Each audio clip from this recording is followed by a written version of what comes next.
Hello, and welcome to the Matt Made Podcast. I am your host, Kenny Kim, and this is the first podcast where we're actually on the mats telling stories of how Jiu-Jitsu has changed people's lives on and off the mats. Before we jump into today's episode, I want to tell you about the folks who make this actually happen. Our sponsors, Fuji Mats, the best mats on the planet. This whole place was built on the mats, and these are the mats I have in my gym, and they are the Tempur-Pedic mattresses of mats. You feel like you're rolling on cloud nine.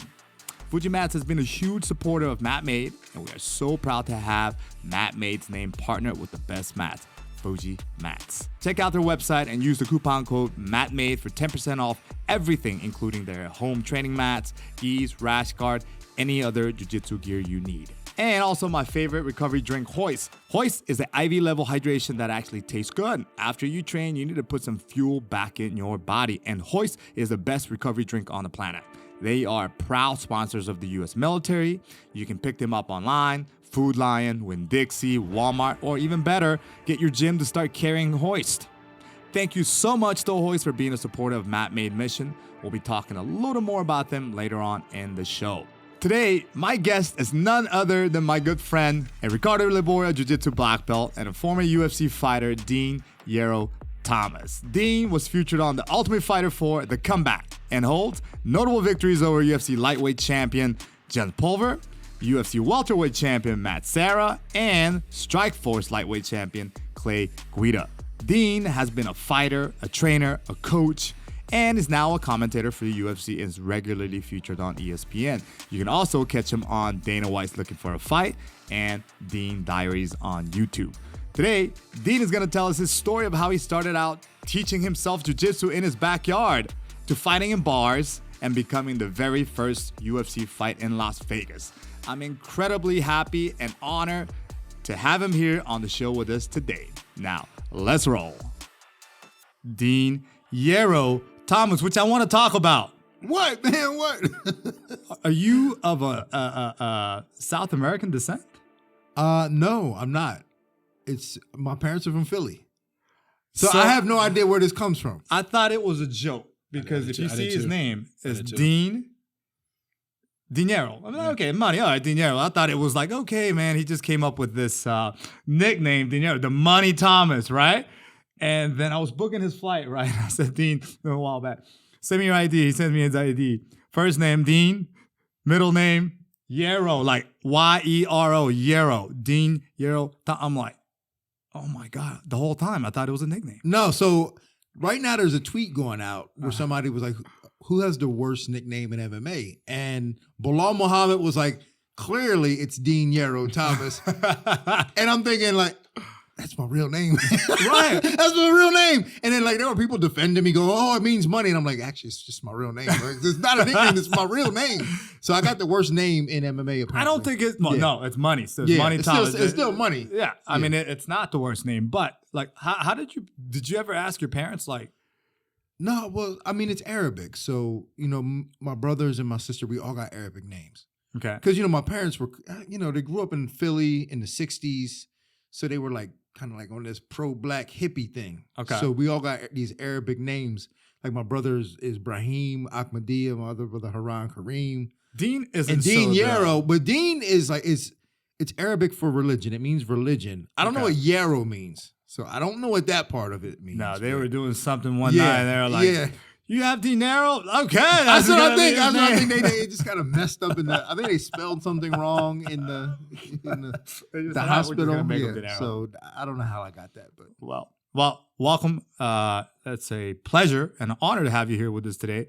Sitting here. This is amazing. Look at this. Like this is. I mean, I almost feel like I'm being interrogated by two, like good cop, bad cop, or is it bad cop, good cop? Yeah, which one is it? Okay, good cop, bad cop. I feel like I'm being interrogated. Come on, he's the white guy. But bad cop. No, but this is amazing, man. I've never had an experience like this, like in a podcast in this setting, and this is amazing. I know you've done a lot of podcasts, a lot of interviews. You've been on, you know, broadcasting the UFC, being an analyst. But yeah, I think this is a one of a kind. I mean, that was my concept. I said, you know, if we're going to do a podcast, I want to do it on the mats. Like I want to take our shoes off. Like I want to be on the mats because for me, the atmosphere on the mats, I am comfortable. Yeah, right. You know what I mean? Like that is our comfort zone. Yeah. Like, you put me in an office, like we talked about. I'm like, man, that's a nice corporate setting in here. I'm like, yeah, I wouldn't know what to do over here. Like, I don't feel comfortable. But as soon as you put me on the mats, I take my shoes off, I get on here, I'm like, Isn't there's something refreshing about jumping on a mat? Like and it doesn't matter where in the world you are. Like, you can go to any gym and just be like, yo, like just show up like, yo, I'm a black belt. And then you go on the mat and it's just, you're at home, no matter where you are. I was in, a couple weeks ago, I was in Washington, D.C. at Ryan Hall's place. Same thing. I just get on the mat and it's just like, I feel like I'm 100% at home. No matter where I'm at, any mat I in guess the world. It's like almost, I know you're very religious. So I guess it's like a Christian walking into a church. Yeah, for sure. There's just a special bond that you have with the environment and the atmosphere and the other people because you've been through the same things. How was that? The Ryan Hall experience. Well, why were you there first? I saw some. I kind of gotten to know Ryan because, I mean, I've known him forever, like for a long time. But I wanted to be able to train with him because we have the same philosophies in terms of we don't really believe in like size and all that stuff. Because and Kenny, we talk about this all the time. We come from an old school where you had to fight. And you had to learn how to be accountable for your skill set. Sure. And we didn't make excuses about, oh, well, this guy's bigger, blah, blah, blah, blah, blah. And Ryan Hall still has that mindset. He still believes in jiu-jitsu. He still believes in leverage over everything else. So I said, I have to go and train with him and share some information with him. And I did. I went there twice. I went there the first time. Where is he at? He's in Washington, D.C. Okay. Just outside of Washington. I went there twice. And the first time I went, I was like, I gotta, this guy is brilliant. He's a brilliant jiu-jitsu player. But he doesn't have a lot of MMA experience, and that's where I come in. So the collaboration between my MMA experience and then his jiu-jitsu philosophy and knowledge, I mean, we're just trying to create new stuff.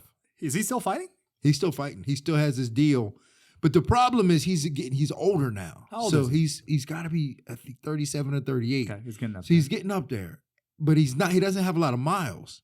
So he's still okay. Not MMA miles. Yeah, he don't have a lot of MMA miles. So he's still doing, his body is still kind of torn up. Like he's got bad feet. Like he's kind of torn up. So I'm just hoping he can, before he retires, do some. And he lost to that fight with Ilia Topuria. And for me, it broke my heart because anytime a jiu-jitsu guy loses, it's like, oh, we told you it doesn't work. We told you the guard doesn't work. But it's like, okay, if you're a wrestler and you miss a shot, no one says anything. It's just like, oh, wrestle hard. So, and Ryan is one of the last of a dying breed who fully believes in it. And I said, all right, listen, we're going to create something. Kenny Florian was there. So like we were making some magic. That's awesome. I can't wait for it. I mean, whatever you guys come up with, I'm sure it's going to be magical. Like it's like just a name like you, Ryan Hall, Kenny Florian. I mean, come on. Like, and I mean, he works with Corey Sandhagen right now, who also shares some of the same philosophies as we do. So I'm hoping to be able to work with Corey someday. Man, you got a lot going on for yourself. Man, listen, I can't do nothing else. You know what I'm saying? Like if I don't do this, what am I gonna do in life? I don't have other skills. I gotta make this work. I ain't got no choice. I gotta make this work. So thank you for having me on. Thank you. Like this is great. I was on a podcast not that long ago. That's what I said. I said, they can offer me a 9-to-5 bank job and pay me $200,000 a year. I couldn't do it because I wouldn't be qualified. I wouldn't know what to do. Man, I'm like, count this money? What y'all talking about? I don't know how to do this. Yeah, I don't know how to do this. You can't hold me accountable for this Dean Yero knows how to count the money. Well, I count my own money, but like if it's other people's money, I don't count other people's money. You don't want to be held accountable for that. I can't do office work, and I definitely cannot do like construction or labor work. No. And I feel and I mean this with all due respect to anybody who does it, like, because I couldn't do it. Like, I couldn't imagine like waking up early and going on a job, and man, I just. So you got a ton of stuff going on right now. Yeah, like you've done everything from commentating to coaching to fighting to shows on YouTube to all this other acting in movies and everything. Like, so what does a typical day look like for you? I mean, it kind of changes. It changes because I do so much stuff. I kind of leave myself open and available to doing so much stuff. So I'm doing radio. I have a radio show I do every day. I do a serious podcast 2 days a week. Every other weekend, I'm going to the UFC to work the desk, or I work as an analyst in terms of. And I actually named it the dean role because I don't want nobody to take my job. It's where I sit behind the commentators and tell them what they missed. Wow. So yeah, and you can catch me on a pay-per-view doing that. So and I named that. I won't be watching the pay-per-view. too old, right? You can't stay up that late. I'm gonna be falling asleep. But no, so every other weekend I'm off doing that, and I'm just trying to stay busy. And I got a movie coming out. It actually premieres this weekend at the Santa Barbara Film Festival. It's called Grace Point. Grace Point. Yeah, guys, check it out. Grace Point. Grace Point. Tell us about Grace Point. Grace Point. It's a film with. So if you're familiar with Weekend at Bernie's, actor in there, Andrew McCarthy, he plays the father of Johnny Lowe, who is Rob Lowe's son. And he plays the protagonist trying to get to rehab. He's a kid hooked on drugs, and his father's trying to get him to rehab. And they go through this podunk town, and these, backwoodsmen try to stop him from getting to the rehab center. And I play one of the backwoodsmen. Myself, Aljamain Sterling is in it. Chris Weidman makes a cameo in it. Okay. Yeah, but it's a really cool film with a good story. Where's the film based off of? The actual film. Like, where's this podunk town? It's in North Carolina. Okay, it's in North Carolina. So it's a true story then. Pretty much. I mean, it's filmed in North Carolina. Like everything, it was legit. Like we went to this really small town, and I was like, oh, I just fit right in. Like, I had a whole costume and in my outfits, and I really probably could have walked around and didn't you have overalls? Yeah, I had. It was like a tank top, like a dirty tank top, and these big old pants. And I got a chance to wear a fake eye. And this is when I realized that I could never wear contacts. Was it like a fake eye contact? Yeah. And it took me 45 minutes just to put the one contact in. And everybody's like, all you gotta do is just pop it in. I'm like, and every time I would chop, I was like, I can't do it. Like I can't put things in my eyes. Things just won't go in my eyes. Well, that's not very natural. Yeah, it's not a natural thing. But you'll get into a ring with somebody and fight them and get punched in the eye. That doesn't bother you. It's just the contact. Right. So like that, I can't put contacts in. Like there's a lot, like everybody, because I do so much stuff, everybody thinks that I'm like good at a lot of stuff. I'm like, I'm really not that good at anything. And you'll find that. No, seriously, like playing pool. Right? I'm not that good. I'm not good at that. Like playing video games. I'm not good at that. Like all that stuff I'm not good at. It's just like what I am good at, I tend to really dig into it and really put it out there. But other stuff, I'm terrible. So when you look at your calendar for the week and you see all these different things going on, which one of those gets you the most excited? Probably going on the desk for ESPN, because they're like working a pay-per-view for ESPN, because those shows, to do them are a little easier. I don't really have to get into the X's and O's. They care more about storylines and appealing to a general audience, and plus I get to play dress up. Yeah, so I get to, I get to put on a little ascot and a little jacket. I get to play dress up. So no, you look great. It's fun. It's fun to play dress up and talk about what you know. Now, do you prepare to go on the show? Like, do you have a journal or a note that you write as to what you want to talk about, what you're breaking down, and who you're talking about? Yeah, I mean, the producers of the show, they give us some stuff that we should know. But for the ESPN pay-per-views, it's easy because we're really only talking about the main fights. Now, when I work for the UFC and do the Fight Pass show, or not Fight Pass, but the fight nights, they're a little bit harder because we dig into the shows and I have to watch a lot of footage of guys you never heard of. And right, up-and-coming guys. Yeah, and I have to watch a lot of footage and we have to talk about these guys. So there's some homework involved in that. So I want to get a little bit into the backstory and the history of Dean Thomas a little bit. So how'd you get started in MMA? So this was back in the 90s when the very first show I saw was UFC 2. Royce Gracie. Yeah, we talked about Gracie, that. Yeah, Royce all Gracie. of us. Yeah. How did you get into Royce? Royce Gracie. So I saw UFC 2. My sister was like, you got to see this. My sister, she used to do like kickboxing back in the day. And she was like, and so somehow she found this UFC thing. And she's like, you got to watch this tape. And I'm like, all right. So I'm watching this tape, and again, Royce Gracie, and I'm like, wait a minute. This guy weighs like 170 pounds. Now, mind you, in high school, I weighed about 100 pounds. I remember being in 7th grade, I weighed 76 pounds in 7th grade. By the time I got to high school, I weighed 100 pounds. So I was a small guy, and I was like, man, I don't want to get beat up. You know what I'm saying? I really don't want to, I really don't want to get beat up. And watching Royce Gracie do what he was doing to bigger guys was just like amazing. It was like magic. So I said, I have to learn how to do this stuff. So when I graduated high school, I just like jumped right in. I had gotten in a little bit of trouble. Like I wanted to go away to college, but I got in a little bit of trouble. But I bashed some dude in the head with a wrench. So I got a little bit. Was it over a girl? Yeah, you know how that is. You know, Jacare said the same thing last year. He's like, stay away from those girls. Yeah, I'm telling you every young man gets in trouble over a girl. And so but I mean, it worked out for me. So I'm grateful for it. So I couldn't leave and go away to college. So I stayed back and studied fighting. I studied fighting. Like I would rent all the tapes. You know, then I started buying the instructional tapes of Craig Kuko, Kenzo Gracie, Mario Sperry, like all these tapes.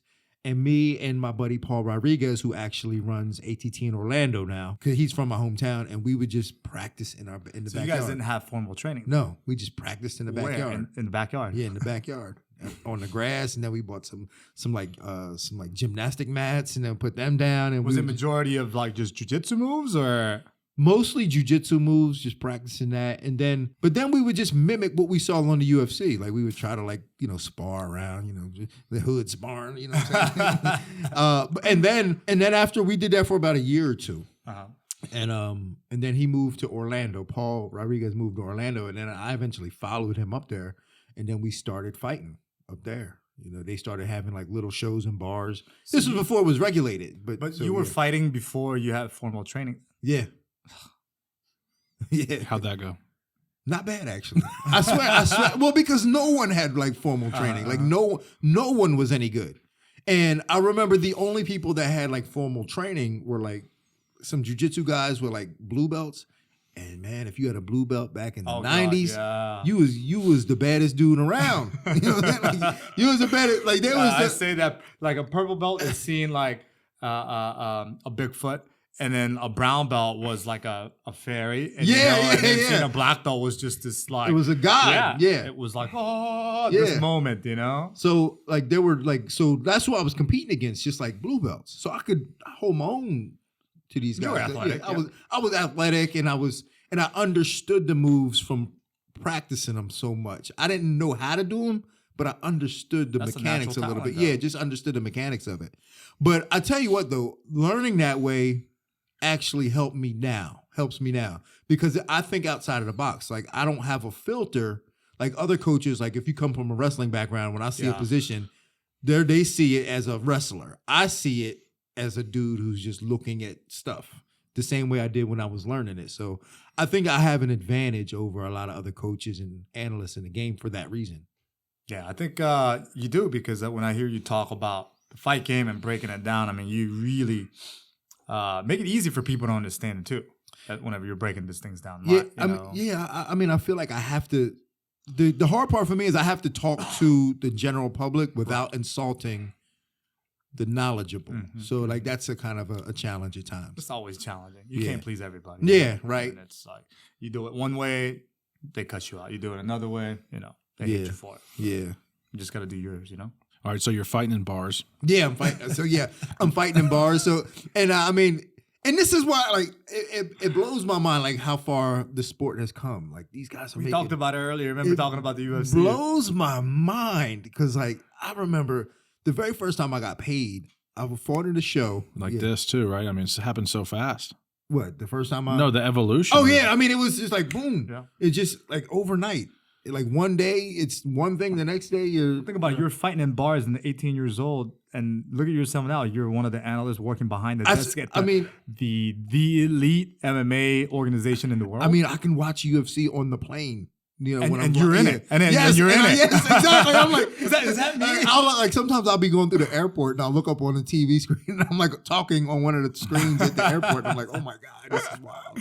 But no, like and I remember the first time I got paid, I went to a show. It was called the Tampa Valley Tudo. Valley Tudo, obviously means anything goes. It was the Tampa Valley Tudo. Yeah, essentially it's kind of like what it is. And I remember I showed up and I was supposed to fight one guy. And he didn't show up. And then another guy, his opponent didn't show up, so they put us two together. Unfortunately, this dude was 225 pounds. I was 150 pounds. And they was like, you want to fight? And I was like, I don't care. Let's do it. You know what I'm saying? And he was like a football player from like Bethune-Cookman. And I was like, all right, I'll do it. And this is when I realized this was in my heart. This was the first time I ever got paid. Went out and fought this guy. And I'm standing in the corner. And my corner guy comes up and goes, hey, man. Just before they announce us, he goes, hey, man, I heard he benches 400 pounds. I was like, oh, Lord. I'm standing across looking at this behemoth of a man, and I'm like, damn, I can't get out of it now. I guess I got to fight this guy. So I go out, take him down, and I end up key locking this guy in like 2 minutes. And then I was like, this is when I knew I was built for this. And then I remember at the end of the night, the promoter comes up to me, digs in his pocket, pulls out a wad of money, starts counting it, then hands me $30. He's like, here's some gas. This is for me. That's for you. That's exactly what it is. Like, here you go. Thanks for coming out. I was like, oh my God. $30. I was like, well, at least I got gas money. What y'all want to drink? You know what I'm saying? And that was the first time I got paid for a fight. And now, but to see where it's come and how much these guys are making and negotiating these contracts and how, I mean, it's amazing. But it's also sometimes like knowing where I come from, I also find it a little bit disrespectful for these guys to be the way they treat the game and are like, I'm entitled to this. And I'm just like, dude, you don't know what it's like being where I've been and having to, fight really for the rights that you have now. So that's one of the questions I wanted to ask you. I mean, I know that's a hot button topic right now about fighters' pay, but I think you have such an interesting perspective on that, coming from the beginning and all the way up, and then still involved in UFC now. How do you feel about what's going on with the fighters and the UFC and pay? Well, the problem is how when people go, I train UFC, and we go, UFC's not a thing. Well, it is a thing, but it's not a thing. But the problem is the UFC has to take the responsibility for everything that happens in MMA. And the UFC has done a really good job of it. I agree. But they can't do it all. So the problem is that fighter pay is really an MMA problem. It's an MMA problem. It's not a UFC problem. It's an MMA problem. But the problem is people put the responsibility on the UFC because they made it. They're on the pedestal. Yeah, because they made it. It's because the UFC's marketing team allowed themselves to get to the point they did the business right to make it. And the reason why I say this is because I've seen all the other shows come up and fail. I was around when the UFC wasn't the biggest show. In fact, my first opportunity to fight in the UFC, I turned it down to fight in Hawaii. They wanted me to fight Jens Pulver for the lightweight title in the UFC, and I was like, nah, I got this other fight in Hawaii. And I turned it down. So while the UFC is the big dog now, it wasn't always there until they put their marketing team together and build their league up. So it's almost like now that they're built up, everybody wants to come at them and go, you need to pay these guys. You need to pay these guys more. But what about all the other people? You know what I'm saying? You can't pick on them because they made it. Right. So, but the UFC still does a good job of paying more than everybody else. At the end of the day, the UFC takes care of their fighters way better than everybody else. Yeah, we talked about it briefly in the car. Yeah, they take care of their fighters way better than everybody else. But everybody still wants to go, the UFC needs to pay them more because they make more. But what about the other organizations? Yeah. Come at the other organizations too. Don't just go at the UFC.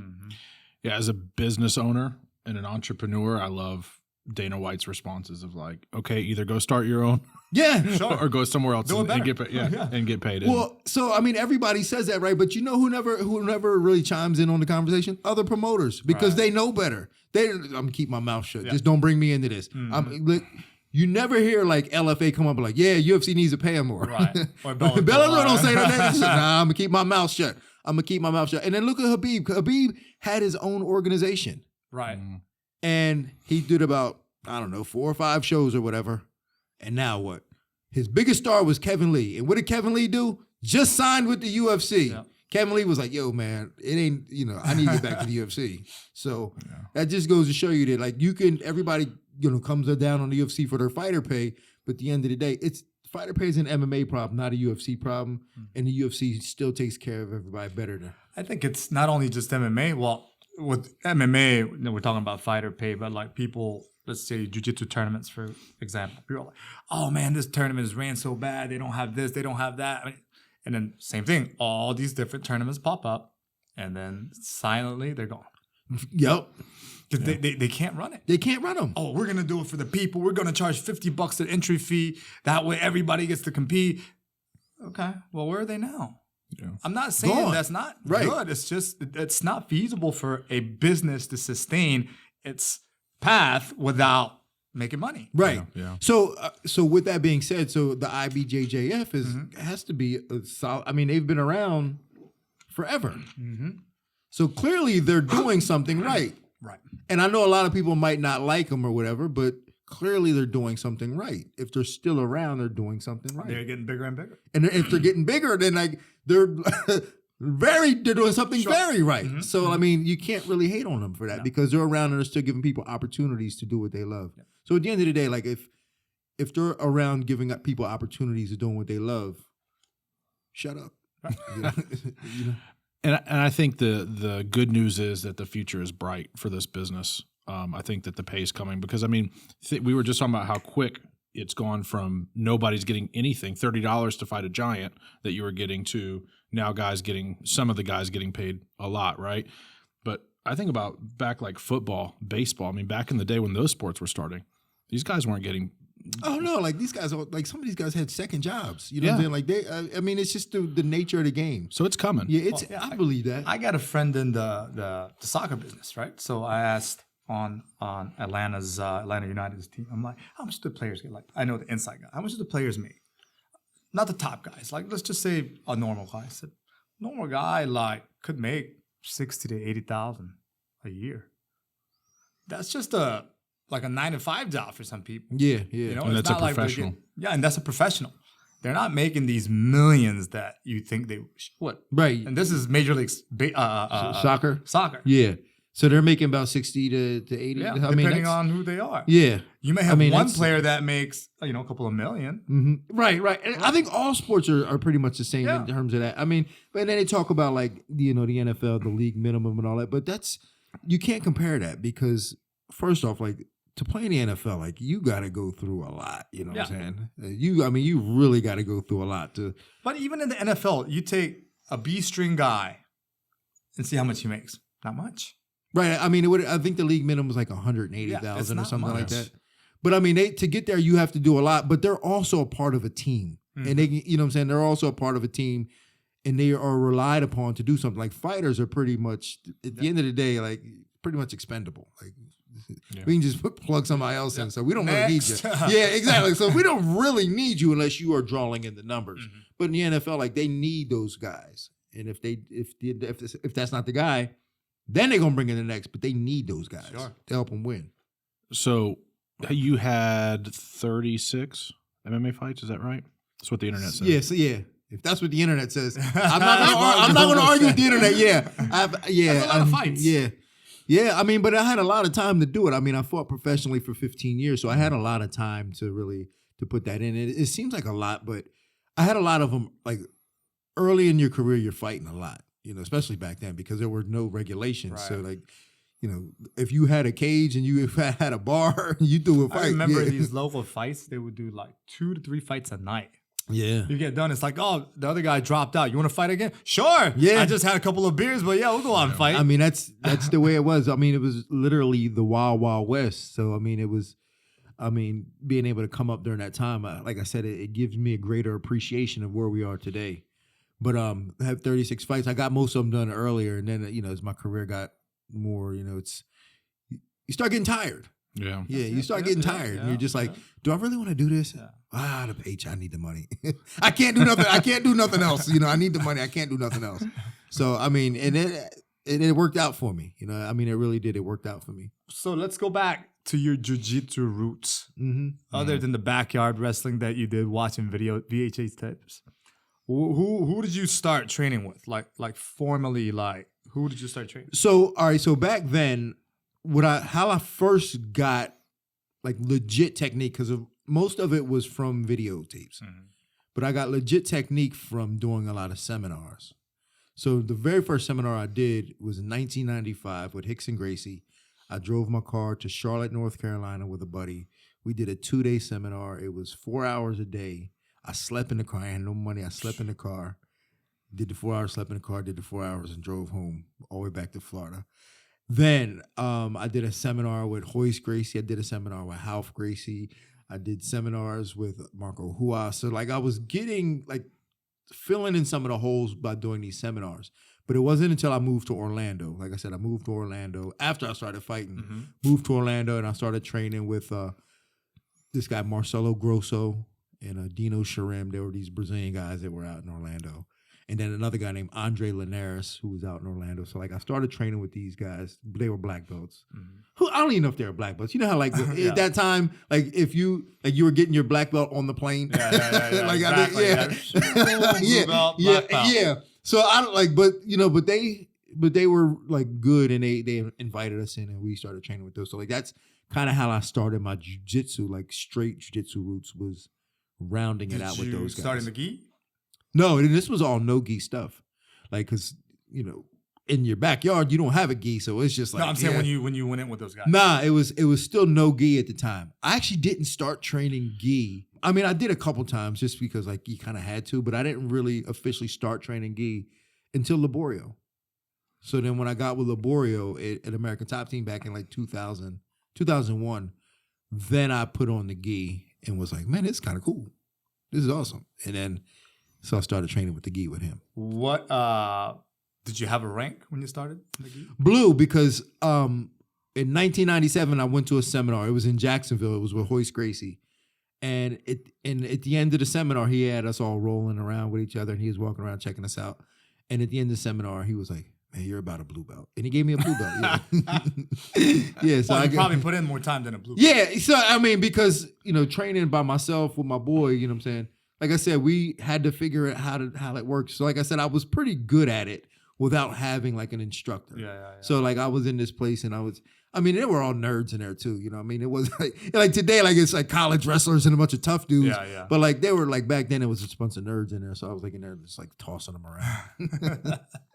All right, so that's okay. So and then you started training with Laborio. Yeah, I started training with Laborio, and actually, so I went to American Top Team, was a blue belt, and then Marcelo Silveira gave me my purple belt in like 2002 or something like that, and then Laborio gave me my brown belt in 2004, and then he gave me my black belt in 2007. Long journey. Yeah, and I mean, but at the end of it all, like I started off no gi and all this, but at the end of it all, I remember just thinking, I don't ever want to train no gi. Like I don't really like no gi. It like hurts. Like when people grabbing you. Like I'd rather like grab my jacket, man. Don't grab me, man. Don't grab me. You say exactly the opposite way. Some people are like, I don't like training because it hurts and I have to make the grips and this, but Nah, I prefer to train, like when I was training, I preferred to train in the gi. So I would only train gi and MMA. I wouldn't do just no gi. That would hurt. Like if I got bad wrists, like people grab my arms and stuff. I didn't like it. So I was like, I need to train in the gi. And I actually competed at the Feli World Championships twice. Once in Fort Lauderdale in 2009, I took silver. I lost to Renato Tavares and then I competed in Poland the year after, and I lost to some dude from like Italy. It was like weird rules, but it was in the gi. See, there you go. Yeah, there you go, guys. Train in the gi. No, yeah, No, so I'm for real, man. Training the gi, man. I love training in the gi. I think you know what? That's the thing. So going back, I talk about jiu-jitsu, and I mentioned earlier that there's this split right now: gi, no gi. Different rule sets. But I always say, I'm like, you should be good at the gi. With no gi, your jiu-jitsu should just be jiu-jitsu. Whether you're in the cage, out in the street, with the jacket on, without the jacket on, with spandex, butt naked. I don't know. Your jiu-jitsu should work. You should be able to have a fundamental level of jiu-jitsu where you can make it work in whatever situation you're in. Right. And not just favor, I can't do that because I don't have any grips. Yeah, I mean. Or I can't do that because you're too slippery. Or, you know what I mean? Like, I mean, these are all cop-outs that keep people from getting better. Because if you can't be accountable for yourself, like you always make excuses, you just can't get better. Right. So for me, like I don't physically train that much, but right now I can do what my intention was set out to do when I first started. And that was not get my butt kicked. Yeah. Like I still won't get my butt kicked. I may not be able to beat a lot of people, but no one's gonna beat me down. Yeah. Like I can defend myself. I can block. Mm-hmm. You're not gonna choke me out. I know how to defend a choke.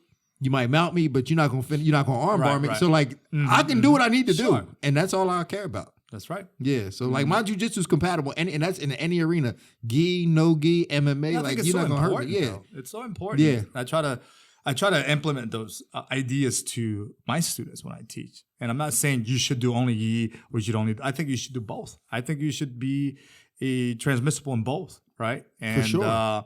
And even the gi guys making excuses for no gi. Oh man, like they're just too slippery. I don't have any grips to make. Well, there's other grips you can make. You can Yeah, have the like, wrist, exactly. I mean, like the collar could be the back of the neck. You know what I mean? The sleeve could be the elbow. Like there's different grips you can make, and vice versa. No-gi guy is saying, "Oh man, they're holding me down. They're slowing me down." I'm like, yeah, that's the whole purpose. And if you can still maneuver and navigate with them holding you down, imagine how good your game's going to be when you take it off. But that's the thing, man, but like in life, but that applies to life. Whenever you make excuses of why you can't do something, you can't get better. Yep. And you can't move forward. So you have to be able to be accountable for your shortcomings. Like you should embrace them. Like in fact, embrace them. Embrace the fact that, somebody's too slippery, because now you have to find a way. You have to be creative to find a way. And that's how I apply everything to life. Like if something goes wrong, perfect. A surprise, perfect. Now I got to find a way. We always make that parallel between jiu-jitsu and life, and that's what we're talking about. Like even the simplest stuff, we can take it back and kind of compare it to what life throws at you. Yeah, for sure. And I mean I do miss that about the mats. Like there's some, like you said, I'd still get on the mats, and I'm always thinking about like I'm that old dude, because I remember you go in the gym, you'd be the old black belts sit on the wall. Like that's what I've turned into. Like, but it's okay, but you're on the mat. I'm on the mat, and I feel great doing that. The problem is like if I start rolling around, then I'm gonna actually be in bed for the next 2 weeks, and I can't afford to do that. So like I'm happy sitting on the wall, but you're still making your contribution. Yeah, I'm still making my contribution, but that's my happy place. Yep, that's it. So Dean, I'm so glad that you set me up for this segue here with jiu-jitsu and life. So this is the Matt Made podcast. You were actually with us on the very first Matt Made show. We went to Nashville and we filmed Heather's story. Yeah. And so the whole concept is jiu-jitsu changes lives, and we tell the stories. So we told Heather's story, and I know you and I talked a lot about that while we were there, right? I mean, just this incredible story. But so how has jiu-jitsu, how is it helping you today in life? Oh, it's everything. I mean, if you guys knew how I grew up in terms of how shy of a person I was, like people who I grew up with can't believe that I'm doing what I'm doing now. That is, you know what? I'm sorry to cut you off, but I was that shy kid that couldn't, like, I was just praying the teacher wouldn't call my name to read the book out loud. Like, read sentence. You shy? I know. Exactly, right? Exactly. That's what I'm talking about. Exactly. I was like, please, don't call my name. Don't call my name. And I couldn't make eye contact. I was that kid. I'm the same thing, man. And like, and everybody's reading around the room, and you're practicing your, and you're getting nervous, and like, man, I'm telling you, I mean, you have PTSD about it, don't you? Yes. I'm telling you, but I was so shy and so quiet and just afraid of my own shadow, and always intimidated by people. I remember being a kid, because I was born in Delaware. I grew up in Delaware until I was 13, and I moved to Florida. And I remember being like 13 or 14 years old, just afraid to go to Miami, because I was like, man, Miami, Cubans, you know. Cubans, yeah. half Cuban. Yeah, I was like, just people with money, and they're like, they're gonna, they're gonna beat me up, and I was afraid of that. I mean, and it wasn't until like years and years and years into my training, like once you realize that you could choke a man to sleep, like when you have this power in your, like the power's in my head. It is a superpower. It is magic. And from doing jiu-jitsu, like it taught me so much about people. Like you, and on the mats, the truth is revealed. Oh, you can't hide. No. You can't, you can't hide. And people hide in life. You can hide behind money. You can hide behind status, clothes, everything. All that stuff. But on the mat, you can't hide. I mean, their demeanor, to their attitude, to like, as soon as you start training with them, you tap them, or you'll know exactly what you feel. You can't hide that. You can't hide. That reveals them 100%. I think that's why, like, you can become friends with somebody immediately. You like best friends. You know what I mean? Oh, how long have you guys been friends? We just met like 2 hours ago. Because that bond is right there, because of your history of doing jiu-jitsu on the mat meets their history on the mat, and then it just connects, and all of a sudden you got 20 years time served because of that. Yeah. So, and that, I mean, that really is. It just gives you a power. It feels like you have a superpower in life in terms of confidence and learning and understanding people. And jiu-jitsu is giving me that. And I wouldn't trade that for nothing. Like, that is a priceless. It is priceless. And I'm just so glad that I did it, because I couldn't imagine where I would be now without that. Like, and you can't put a price tag on it. It sounds like a broken record. Seriously. Yeah. I say the same thing. I mean, so many people will tell you the same exact thing. Like, I wouldn't know where I'll be. Yeah. Without it. But you can't quantify that. Like, you can't put money on that because you couldn't pay for it. Well, people come with money and can't get this. Right. They can't put the time or the dedication or whatever it may be. They don't last. What is it? 1% make it to black belt? Is that what it is? It's probably something. Yeah. We can look it up, but something like that. And so you're basically 1%ers, or like the top 1%ers. And even at black belt, like I said, I'm going on year 14. You'll be year 16 or 17. Just at black belt, I'm like, we've been black belts longer than some of these kids have been training. I know it's or how old they are. Yeah, I know. To me, it's like, it's baffling, because I see some of these kids now, and jiu-jitsu has never been as good as it is now. Oh, now right? it's incredible. It is like the movement and like just watching it. It's never been as beautiful as it is now. It is beautiful. Yeah, it's a beautiful thing to the trained eyes. Yes. The untrained eye is like watching. I don't know. For me to be like golf. Oh, look at that golf swing! Wow, that was beautiful. Right. I'm maybe is that what? I don't know, but I'm just saying. To me, like, certain moves are just. I'm like, wow. Like, when you watch him move, and some of these movements, you're just like, oh my God, this is a beautiful thing to watch. Yeah. But then when I think about how young they are, I'm like, holy crap! Like, this dude wasn't even alive when I got my black belt, and look at him now. Yeah. Like, it's crazy to me to think that. But it definitely parallels. You can talk to anybody that's been in the sport for a long time, and they'll tell you exactly the same thing that we're saying right now. Yeah. But again, I was that shy kid, man. So weird, huh? Yeah. But like, he's so natural. It seems like he's such a natural, but it's jiu-jitsu, right? I was a kid with the head down. Like, I was afraid somebody was going to talk to me. I was afraid, like, somebody would want to go play with me, like, asking me to do something. Like, that was me. Like, I was so afraid. Kids would be like, let's go ride our skateboards. We're going to go to this neighborhood. I can't.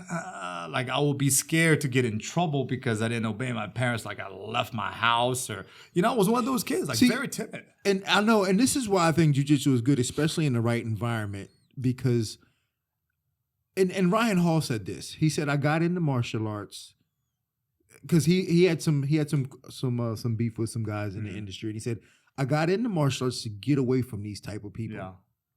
Right. So this is why, like, sometimes when people talk about jiu-jitsu and say, oh, well, you gotta, get your butt whipped to learn. I'm like, do you really? I mean, you kind of, like, at a certain level, but in the beginning, like, that should not be a part of the process. Right. Like, because like, you come in and you're shy and you're afraid and you don't have confidence, and then you want to beat me up.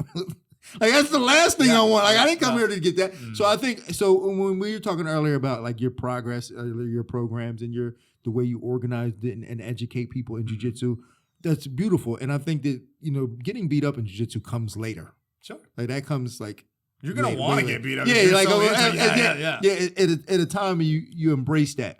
But in the beginning, when you're learning, like, that's the last thing you want, because, like, because if I started off, like, luckily for me, I said I was, like, pretty good at it just because I was a decent athlete. But if I got into it as a shy kid and I started getting beat up, I would not be doing this. I would not be doing this. So I think that as an instructor, it is your duty to protect your students. It's to give them that confidence, first of all, before anything, to knowing that, hey, you can do this thing. Yeah, for sure. Like, you have to get that confidence first.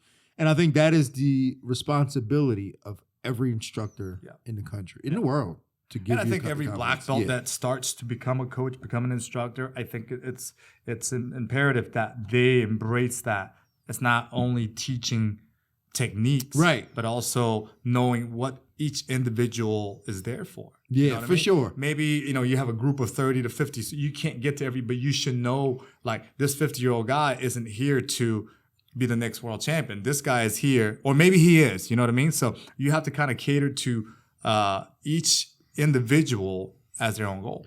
Well, and that's why I love jiu-jitsu probably more so now today than back then, because back then it was really kind of everybody was in the room and it was 2 hours of warm-ups and then it was like three techniques and it was kill and be killed and only the strong survive. Now I was lucky enough to be able to make it through that because I was young.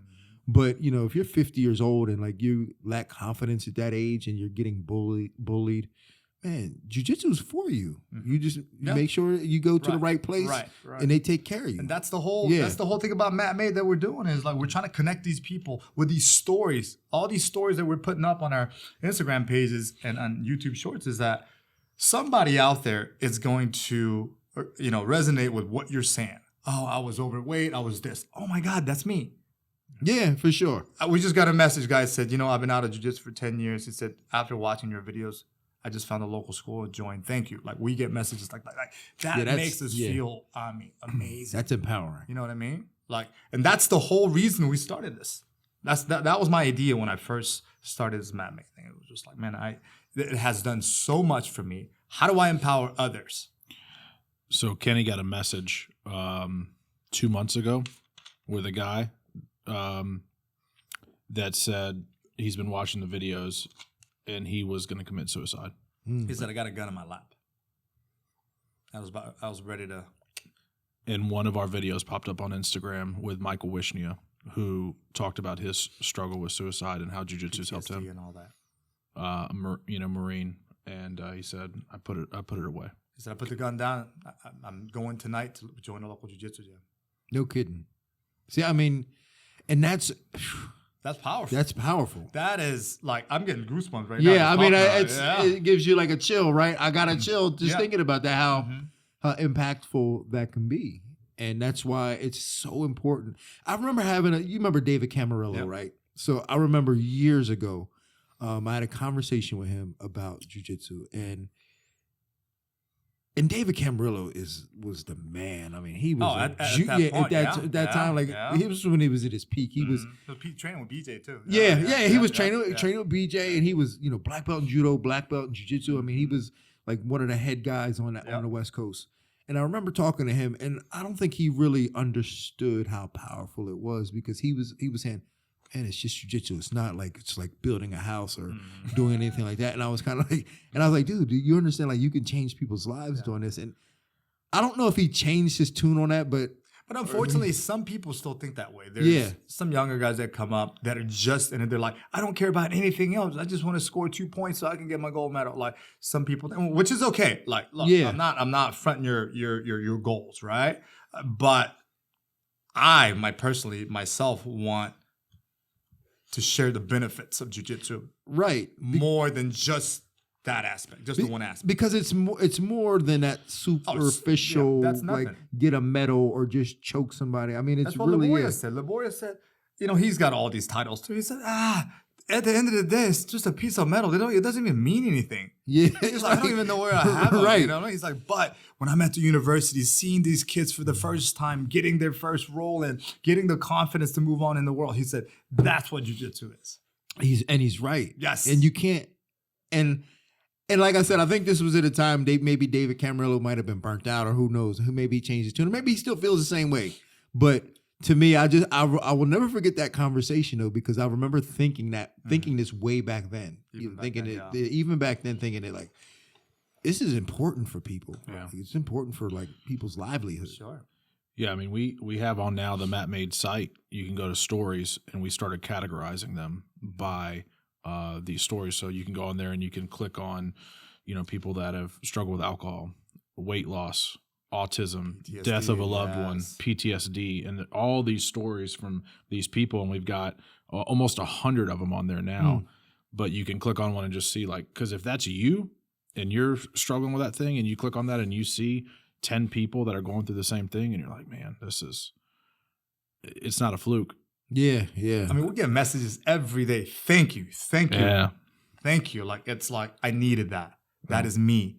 We just had a guy that's got cerebral palsy on there just talking about it. We had a guy that's, one of my students who's a physician. He talks about like, the gentle touch and like how his wife gets jealous because he comes home happy after. He's like, I have a very stressful job at work, and he goes to jiu-jitsu. He comes home. He said he's happy. His wife's like jealous of jiu-jitsu. Well, I tell you, so I remember when I used to run my school.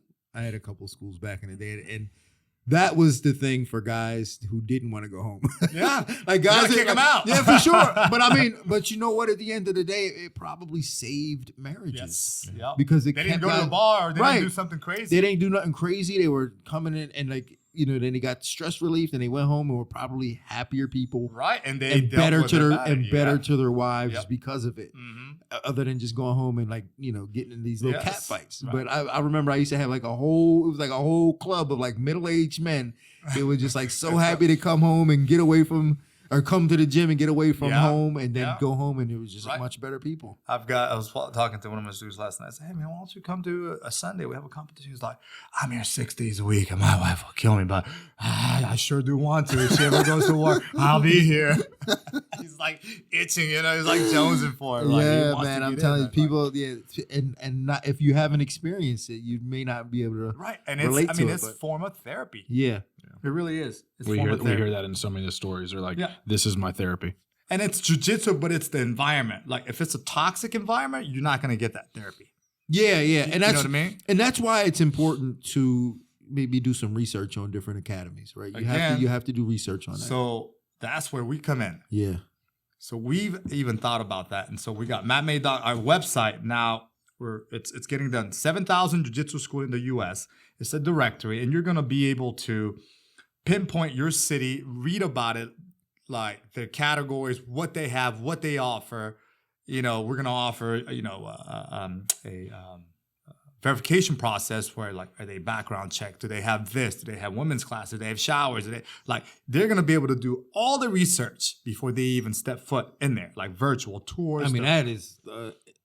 So now we're connecting. It's coming. Yeah, that's great. The academies to the future students. Yeah. You know what I mean? Yeah, that's an amazing resource to have for people, because a lot of times, and I still get this today when people go, man, do you recommend any schools? And I go, yeah, you should check out this school. And they go, oh man, that's like 20 minutes from my house. And I go, so yeah. I'm like, would you like not date somebody because they live 20? Like really, when you are entering a relationship with a school, like that is a relationship. Sure. And it don't matter how far it is. If you get along with them, that's the one for you. Nowadays, people are all about instant gratification. Yeah. Like right here, right now. I needed to be across the street. Yeah. That's probably not the place for you. Right. So you need to find the one that is the place for you. Yep, exactly. That's why we're having all that done for them. Yeah. So they can be like, okay, within 5 mile radius of my house or 10 miles radius of my house. And then they'll be able to find all the schools. And that's great because like like you said, some people are looking for different things. Like if they're looking for, more competition or looking for just self-defense, like they'll be able to. Yep, they'll be able to, it's going to be all listed on there. And the owners of the academies are going to be able to like upload their own stories, their posts, pictures, videos, and whatnot.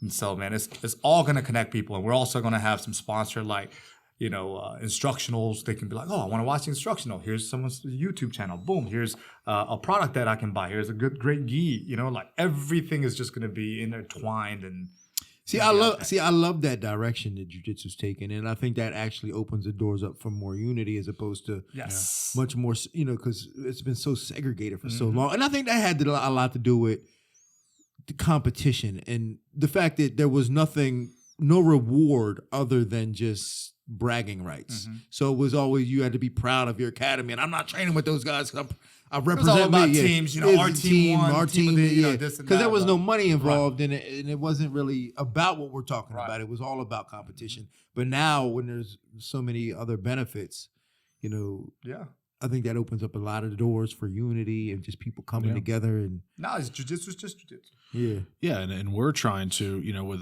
the Matt Made show, right? We're trying to take it mainstream and inspire people and show them about how jiu-jitsu does. Speaking of, change people's lives. I mentioned to Dean that we're wrapping up our, season 1. It's in the works, the last episode. We're going to try to get it to a network, but he was also saying, hey, I said, I've already gotten in touch with, one of the execs at Netflix. But he was like, hey, UFC Fight Pass me. Yeah. Great. Yeah. You know what I mean? It fits right into it. Yeah, I love it. I mean, We just want a broad place so that we can reach as many people Sure. as possible with jiu-jitsu. And the job is, hey, inspire them and show them stories of people that are just like them. And then where's that next step for them? It's, okay, well, how do I do this? Okay, well, now go find your mat on mattmade.com. Right? yeah. So now yeah. it's like, let's get you plugged in and show you what you can do the next step. So we just want to keep removing barriers because we know jiu-jitsu changes lives. You know. So, you know, Yeah. he knows. Like, so why would we not try to do that for as many people as possible? Because it can help somebody going through a divorce. If it can help somebody going through, that went through a car accident, the stories that we have on there, then let's get this to as many people as possible. And that this directory and this gym part is just the next logical step for people to go, oh, that's awesome. I might want to try it. What do I do now? And I love it too because like jiu-jitsu is so much easier. It's easier to consume nowadays. Before it was, like I said, because it was like kind of like team this, team that, team. But it's a lot easier to consume nowadays. And it's so widely available. Yeah. Before, literally, almost all of us, like in the state of Georgia, we really had two teams, and like most of us had to drive 45 minutes to like 2 hours to get to the gym one way. Train 2-3 hours, drive back home again. It's like a 6-hour ordeal just to That's get a one lot of training work. session. But we did it. Yeah. We've got now 7,000 schools in our database in the U.S. All you have to do is bring your phone up and be like, boom, okay, there it is. You're I in. mean, that's great.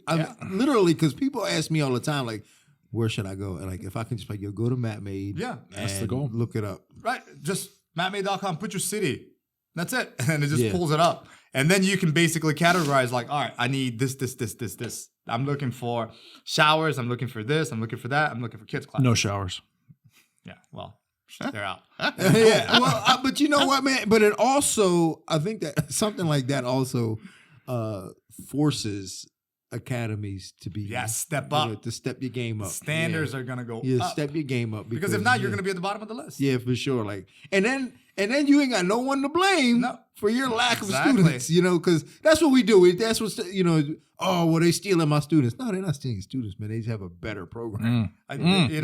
Stealing students is so funny because years ago I was at a conference, like a martial arts business conference, and this one business guru said, "Okay, we're talking about that. Oh, this guy opened up 5 minutes from me. Oh man, he said, okay, that's fine. If you're worried about that guy, then you're not doing anything right." And then he said, "Go to your local grocery store." He says, "Stand at the front door for an hour, see how many people you know." And everybody's like, oh. I actually tried it. I think I saw like one person. He's like, everybody else is walking in and out of that place, hundreds of people. He said, they're potential students. And you're worried about 5 students that, somebody else opened it down, went to? He's right. Scarcity and abundance. Yeah, he's right. I mean, look at the car dealership. They're next to each other. I know.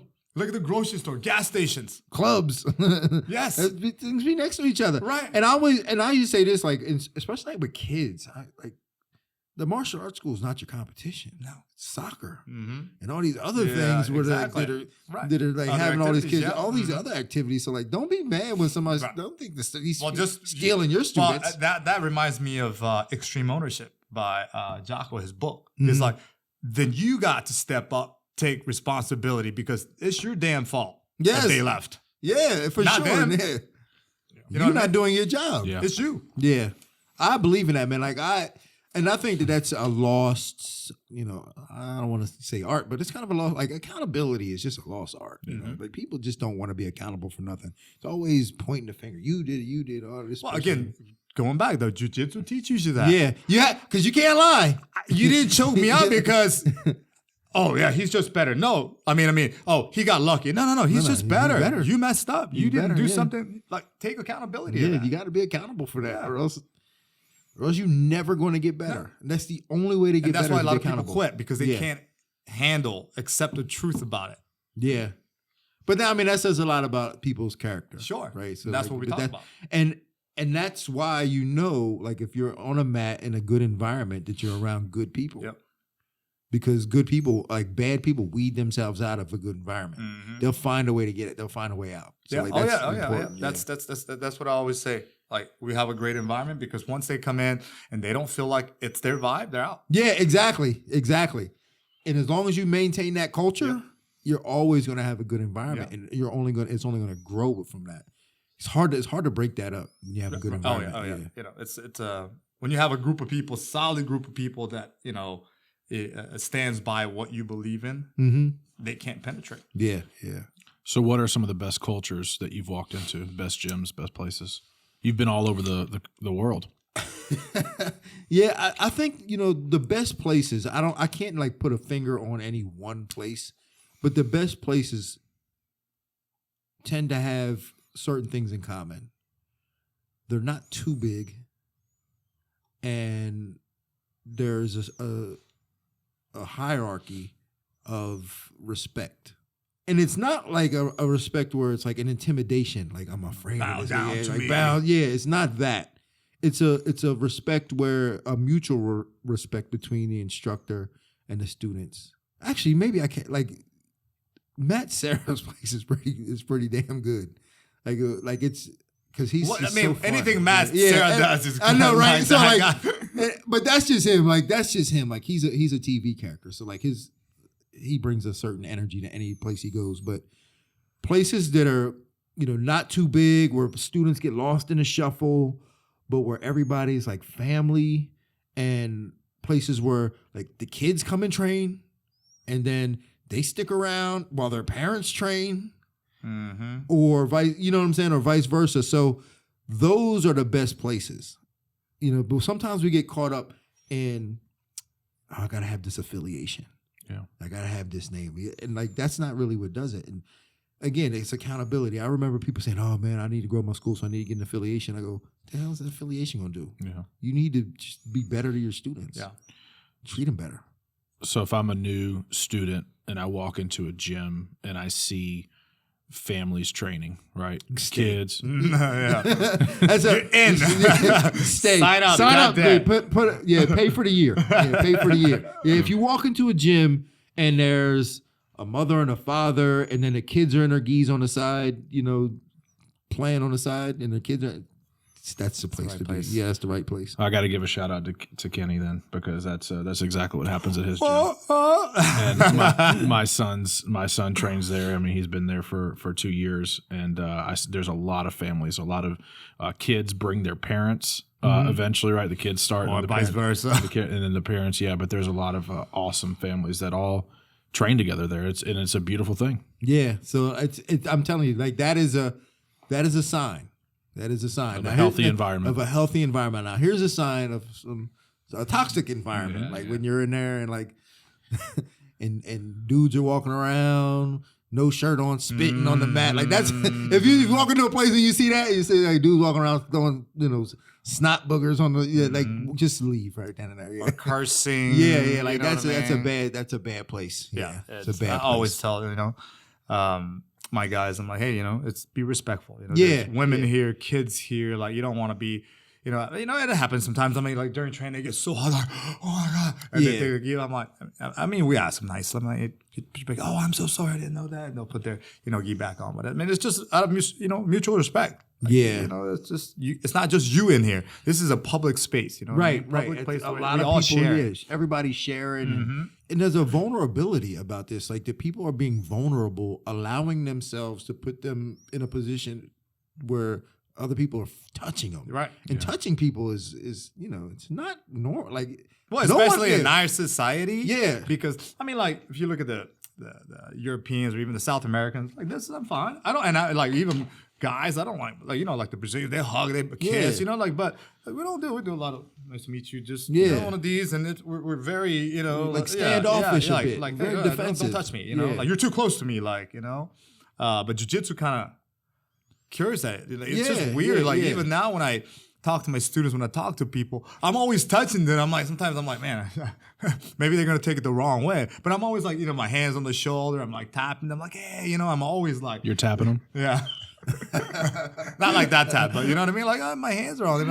I feel very comfortable, Like my students are training, I'll walk by them sometimes. I just like, hey, good job, like one of these movements, like I'm touching them, and they feel comfortable, Yeah. And I think it gets them there. Well, there's something so healing about physical touch from from other humans. Yeah. And Yeah. loving. We need that. Yeah, we and need it. it's lost here in this country. Right. You're right. And so jiu-jitsu brings that. For sure. That's why, again, going back, they can be best friends.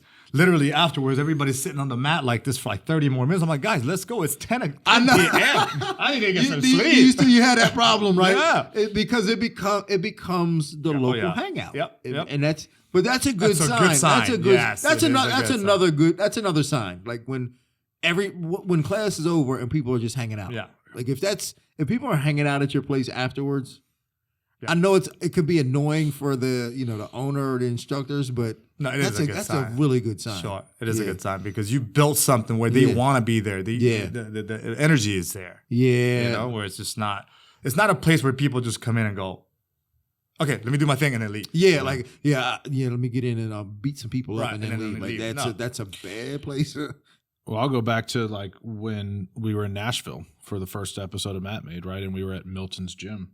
What a cool what a cool environment that was. Yeah. Everybody was hanging out. Yeah. Everybody was hugging, and that was why Heather, and telling her story about abuse and violence and all the things that she went through, and watching people, commit suicide in front of her, like it was her family that was around there that came around her and helped her through that. Yeah. And you could see it just on that Saturday that we were there. Mm-hmm. Yeah, I mean it's such a beautiful thing to witness, firsthand, to watch that and to watch people grow and to watch people come up and like just be in that environment and just they thrive in that like a flower blossoms in that type of environment. Especially after filming all these episodes, man, visiting different cities, and then when people really open up to me, God, it's now I'm more into it, more invested into it because I see what it does. It's not easy to open up in front of a camera. Last segment, I want to do the chat GPT, right? Yeah, Chat GPT. I told Are you you- familiar with Chat GPT? I had no idea this existed, Okay. so I'm So this is a newer thing. It's been all over the news and everything lately, but a group called OpenAI released this back in November. So this is an AI writing tool, and you can ask it and have conversations with it. And Conversations. it's amazing. So I'm going to pull it up here. I'm going to put it up on the big screen so you can see it. And basically what I'm going to tell it, I'm going to say, hey, I got Dean Thomas on a podcast here. What should I ask him? So hold on, wait. Is this free? Yeah, it's free right now. Right now. Right now. Okay. I don't know what's going to happen with it, in the future, but right now it is free. It's usually down because the servers are overloaded because so many people are using it, and it is completely disrupting everything. I mean, especially in the marketing world, because you can ask it to write sales copy for you, marketing copy, headlines, describe products. You can give it a complex topic and say, explain this to me like I was in 5th grade. It's mind blowing, all the things that it can do. I might have to use it. So I got to show you, just so you'll believe it. I got to show you and bring up what this thing can do. So I'm gonna start reading some of these off to you. Do I have to answer? No, you okay. Well, you can pick one. Okay, you pick one. All right. Question 1, because it gave us 10. What was it like to fight in the UFC? It knows already, right? Yeah. How has your martial arts training evolved over the years? What advice would you give to young fighters looking to make it in the sport? What do you think is the most important skill for a successful fighter? How has your fight career influenced your life outside the cage? What are your thoughts on the current state of the sport? We've covered so many of these already. Yeah, I know. What do you think the future holds for MMA? What's been your proudest moment inside the cage? What do you do to stay motivated and focused when training? What advice would you give to someone who just started out in martial arts? So all I did was give it your name.